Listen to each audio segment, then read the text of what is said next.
Bismillahirrahmanirrahim. Assalamualaikum warahmatullahi wabarakatuh. Balik lagi bersama saya di channel Perisai Nusantara TV.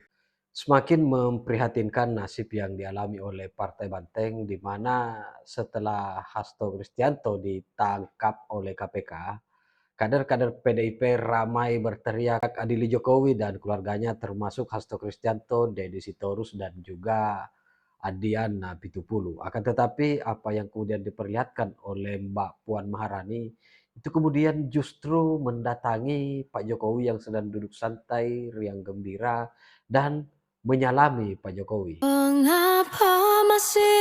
Jadi ini setelah Puan Maharani melakukan salaman terhadap Pak Susilo Bambang Yudhoyono, beliau dengan senang, dengan gembira mendatangi Pak Jokowi. Kali ini istilah buah jatuh tidak akan jauh dari pohonnya tidak berlaku bagi Puan Maharani. Ini pasti akan membuat kader-kader Partai Banteng semakin merasa sakit hati. Ini yang dinamakan adab. Masih jelas teringat pelukanmu yang hangat. Kan ada melihatnya kan. Semua tak mungkin menghilang. Dan hal itu kemudian pasti akan membuat kader-kader Partai Banteng semakin meradang, semakin sakit hati, khususnya Hasto Kristianto yang setelah ditahan, setelah ditangkap oleh KPK, merekomendasikan agar Jokowi diadili. Kader-kader PDIP yang lain juga berteriak adili Pak Jokowi. Dan tidak hanya Mbak Puan Maharani, akan tetapi juga Mas Bambang Pacul yang kemudian berbincang dengan siapa kira-kira. Coba kita simak videonya. Ini Mas Bambang Pacul berbincang dengan Mas Gibran Rakabuming Raka. Entah apa yang didiskusikan, tetapi kelihatannya sangat menarik dan seru. Ini lagi-lagi membuat kader-kader Partai Banteng pasti akan merasa sakit hati. Nah, memang apa yang kemudian menimpa Partai Banteng, seperti yang sering saya upload di video-video sebelumnya, bahwa kader-kader PDIP ini terpecah ke dalam dua kubu. Ada kubu Puan Maharani dengan Bambang Pacul, dan juga ada kubu Hasto, Deddy Sitorus, dan juga Adiana Pitupulu, dan ada Mas Guntur Romli di sana. Apa yang dipertontonkan oleh Mbak Puan Maharani ini patut kita contoh, patut kita teladani, bahwa Mbak Puan Maharani memperlihatkan bagaimana adab seorang kader, adab seorang manusia terhadap Pak Joko Widodo yang notabene sebagai mantan Presiden Republik Indonesia. Dan setelah ini kita akan menyimak bagaimana respon Laksamana Soekardi yang notabene juga sebagai mantan kader PDIP dan juga sebagai penggagas berdirinya Partai PDI Perjuangan. Nah, tak perlu berpanjang lebar, seperti apa videonya kita simak berikut ini. Ya, saya juga melihat dari jauh ya Pak ya. Tapi saya punya persepsi tersendiri karena saya pernah jadi orang dalam, saya kenal baik dengan Ibu Mega ya. Dan kalau masalah Hasto dijadikan tersangka, itu sebetulnya tanpa melihat materi perkaranya, saya tidak ikut mau masuk dalam materi perkara. Itu sebuah hal yang wajar ya, bahkan partai lain ketua umumnya banyak yang ditangkap jadi tersangka dan dipenjara juga. Ya, it happen. Jadi hukum itu tidak mengenal, tidak membanding-bandingkan siapa-siapa. Jadi janganlah selalu teriak politisasi, kriminalisasi. Tidak ada. Yang saya tangkap dari pembicaraan mantan penyidik KPK itu kenapa 4 tahun ya sudah berlaku, karena dulu memang dilindungi gitu loh. Ya, terutama ketua KPK yang namanya Firly Bahuri katanya ya. Itu kan juga beliau dipilih di fraksi-fraksi DPR kan. Dan kursi yang terbanyak biasanya memilih ketua umumnya gitu loh. Makanya mendapat perlindungan di situ. Tapi setelah sudah tidak ada, wajar saja dimulain lagi. Jadi jangan dijadikan alasan kok baru dibuka lagi gitu loh. Itu satu ya. Yang kedua, kenapa setelah itu acara retreatnya Prabowo ya di pemimpin daerah dari PDIP tidak perlu datang gitu, diminta tidak datang. Itu kan bukan sebuah aksi, tapi sebuah reaksi dari penahanan Hasto kan. Ya, ini artinya apa? Itu memberikan suatu signal bahwa ini loh, kecuali ada negosiasi, tawar menawar gitu loh. Bisa Hasto dibebaskan, kalau enggak gue punya kekuatan gini loh. Ya, padahal Mas, yang dirugikan itu PDIP sendiri. Ya, karena mungkin idenya Presiden Prabowo itu ingin membangun Indonesia bersama-sama, ya, gotong royong. Nah, gotong royong ini kan ajaran Bung Karno yang paling hakiki, mendasar.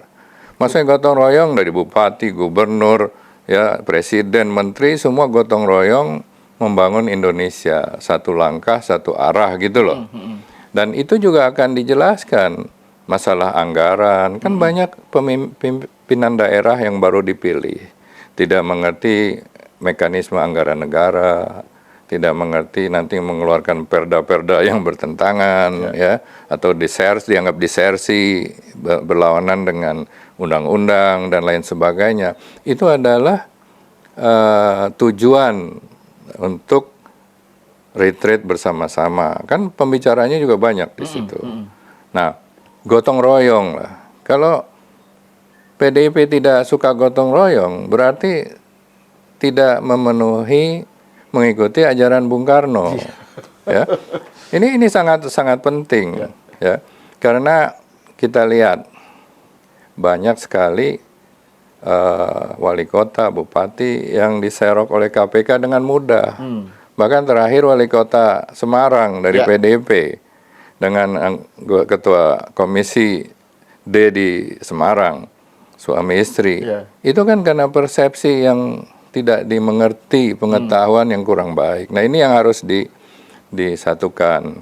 Jadi memang gotong royong itu bukan, bahkan Mbak Mega sendiri menamakan kabinetnya kabinet gotong royong. Ya, ini saya kaget karena saya mengharapkan PDIP menjadi oposisi. Tapi oposisi yang gotong royong itu oposisi yang konstruktif, ya, mengkritik kebijakan, memberikan usulan, bukan oposisi yang destruktif seperti ini. Ini bukan oposisi yang gotong royong. Gotong royong membangun bangsa, walaupun menjadi oposisi itu gotong royong. Ini kayak insubordinasi. Persis seperti itu. Jadi yang dirugikan sebetulnya yang tidak ikut lah, karena ini adalah sebuah memperkaya wawasan, ya kan. Jangan sampai nanti nggak ngerti anggaran dasar, APBD, tidak mengerti, lalu main dipakai aja, ketangkap. Kan banyak yang lugu-lugu nih. Kan? Nah, itu yang saya kira prosesnya kenapa dilakukan. Mungkin karena Hasto ditangkap. Mungkin diharapkan Presiden Prabowo mengintervensi KPK. Ya kan, diharapkan dengan ini, kalau lu nggak intervensi, gue kasih lihat kekuasaan ini. Padahal intervensi itu kan dilarang. Nah, ini juga sangat mengecewakan lah. Ya, saya kira memang juga saya lihat di PDIP itu yang mengatakan ajaran Bung Karno, bahkan Hasto kasih lihat bukunya. Ada satu lagi yang hak prerogatif. Hak prerogatif ketua umum, ya. Ketua umum itu berlawanan dengan ajaran Bung Karno. Memilih calon presiden terserah, tergantung seorang diri.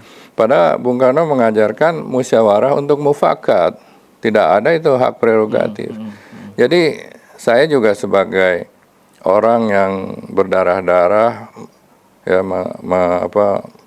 mengorbankan banyak waktu saya muda dan uang dan lain sebagainya, itu agak sedih juga melihat arah PDIP seperti ini.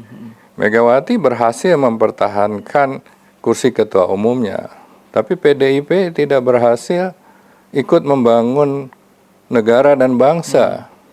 dalam hal demokrasi, dalam hal ekonomi, dan lain sebagainya. Bahkan tidak ikut membangun tradisi demokrasi di dalam partainya sendiri. Itu gitu ya. yang penting, karena kan partai itu dianggap pilar demokrasi. Ya. Apalagi sekarang menuduh-nuduh mungkin mantan Presiden Jokowi ya, bahwa memperlemah KPK. Ya, itu ininya apa? Videonya Hasto kan? Betul. Sekarang yang membuat undang-undang siapa? Yang memiliki hak legislasi siapa? Kan DPR. Ketua DPR siapa? Dari PDIP kan. Dan juga kalau tidak setuju bisa mengatakan saya tidak setuju ini. Kalau yang lain setuju, dia sendiri tidak setuju dan kurang suara, minder hays nota aja atau dissenting opinion. Kasih lihat aku nggak setuju nih. Kok dulu diam-diam aja, apalagi katanya pernah tidak setuju untuk 3 periode ya. Kenapa ini tidak diterapkan gitu loh? Itu kan benar apa enggak saya juga nggak tahu. Tapi kenyataan strukturnya ya begitu. Jadi DPR itu memiliki kekuasaan legislasi yang luar biasa. Memilih ketua KPK. Kalau tidak setuju dengan ketua KPK yang sekarang, kan fit and proper test bilang saya tidak setuju, tolong nggak balikin lagi aja, ganti aja. Ya kan, itu kan kenapa ada fit and proper test, ada pemilihan di DPR. Karena dia diberikan kekuasaan juga gotong royong bersama-sama.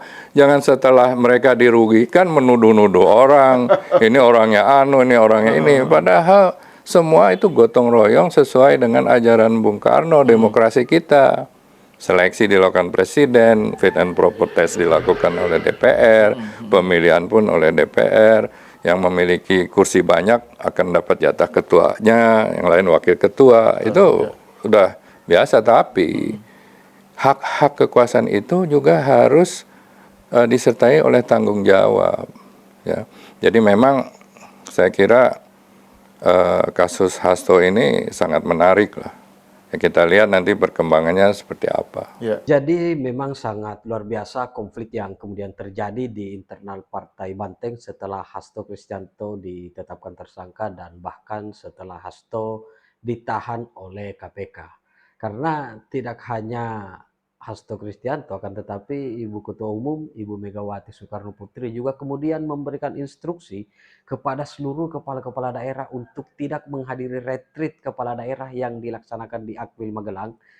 Padahal itu adalah perintah undang-undang, itu adalah perintah dari Bapak Presiden Prabowo Subianto. Seharusnya kepala daerah lebih objektif bahwa ketika misalnya mereka menjadi kepala daerah, terpilih dan menjadi kepala daerah di dalam salah satu wilayah kabupaten kota ataupun provinsi, maka otomatis pengabdian mereka tidak lagi ke partai, akan tetapi lebih pada terhadap apa yang menjadi kepentingan rakyat. Nah, apa yang diperintahkan ataupun apa yang dilakukan oleh Ibu Megawati ini itu sebenarnya melanggar apa yang menjadi nawacita dari seorang Bapak Soekarno yang notabene lebih mengutamakan bagaimana sikap gotong royong itu diutamakan.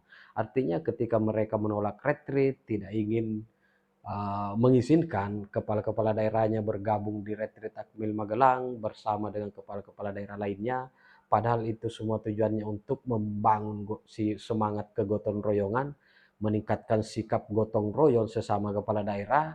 Artinya Partai Banteng ini, khususnya Ibu Megawati yang notabene sebagai Ketua Umum DPP PDI Perjuangan, itu tidak menjalankan apa yang menjadi cita-cita dari seorang sosok Bung Karno yang notabene sebagai orang tuanya sendiri. Nah, saya kira demikian konten kali ini. Bagaimana respon sahabat-sahabat sekalian? Tinggalkan di kolom komentar. Terima kasih.